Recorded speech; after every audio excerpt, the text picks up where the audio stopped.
Assalamualaikum warahmatullahi wabarakatuh. Pada pertemuan kali ini kita akan membahas tentang model Rapid Application Development. Terlebih dahulu saya akan memperkenalkan diri. Nama lengkap saya Herlina Lai, NPM 2018-020015, kelas TI 6A. Langsung saja kita akan masuk ke dalam pembahasan materi. Yang pertama, yaitu apa itu RAD, atau yang biasa disebut dengan Rapid Application Development.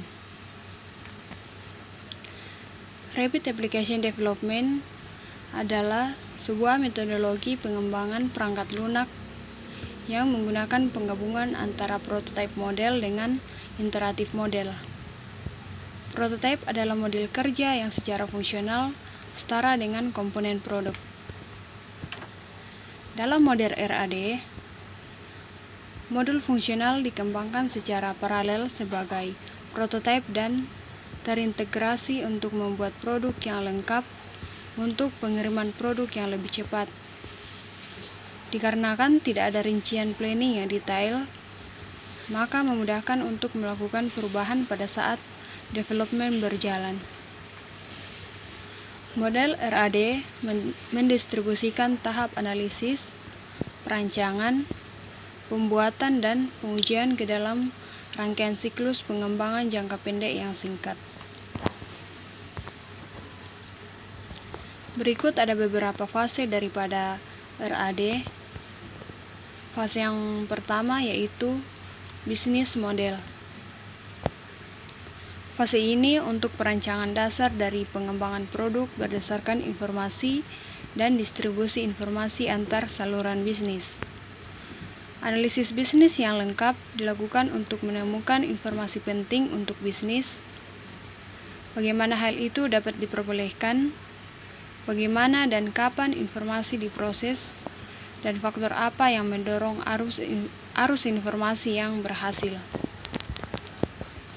Fase berikutnya yaitu data model.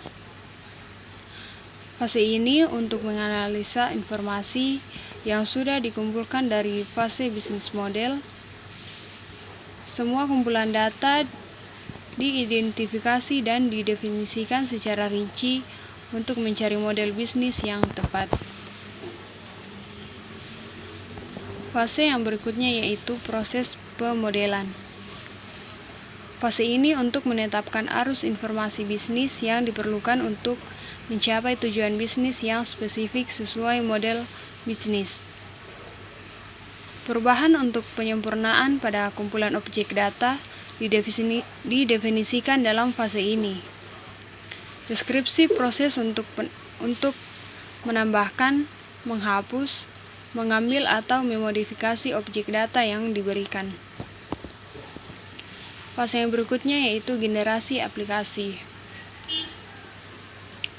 Fase ini untuk sistem yang sebenarnya dibangun dengan pengkodean dilakukan dengan menggunakan automatic tools untuk mengubah model, proses, dan data menjadi prototipe yang aktual. Fase yang berikutnya yaitu testing dan turnover. Fase ini untuk pengujian keseluruhan sistem yang dibangun.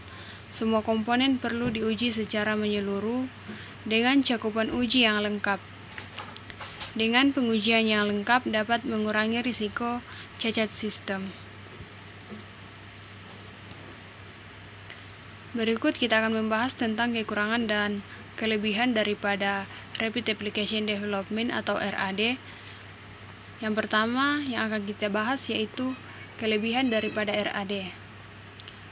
Adapun kelebihan daripada RAD diantaranya adalah yang pertama, mudah mengakomodasi perubahan sistem. Kedua, progress development bisa diukur. Yang berikutnya, waktu iterasi bisa diperpendek menggunakan RAD tools.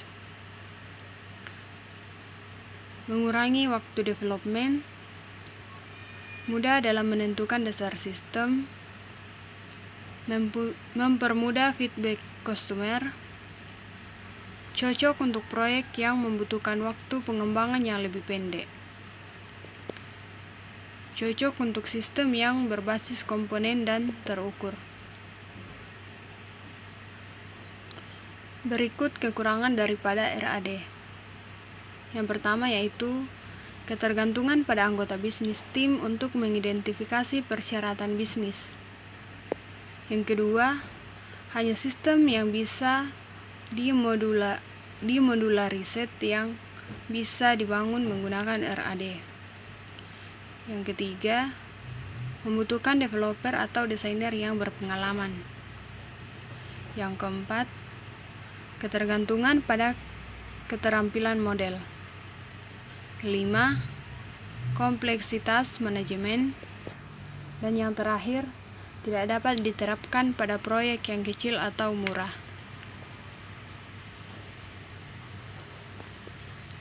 Berikut ada beberapa cara kerja dan langkah yang harus kita ikuti. Yang pertama yaitu menentukan project requirements. Tahap pertama adalah menentukan project requirements. Yang kedua, membuat prototype. Langkah kedua dalam menjalankan rapid application development adalah membuat prototype. Ketiga, rapid construction dan pengumpulan feedback. Nah, tahap ketiga dari rapid application development adalah melihat feedback yang diberikan oleh user. Yang keempat, implementasi atau penyelesaian produk. Langkah yang terakhir adalah pengimplementasian hasil feedback dan membuat produk akhir. Oke, mungkin itu saja yang bisa saya sampaikan tentang materi Rapid Application Development. Semoga bisa bermanfaat. Dan akhir kata saya ucapkan terima kasih. Assalamualaikum warahmatullahi wabarakatuh.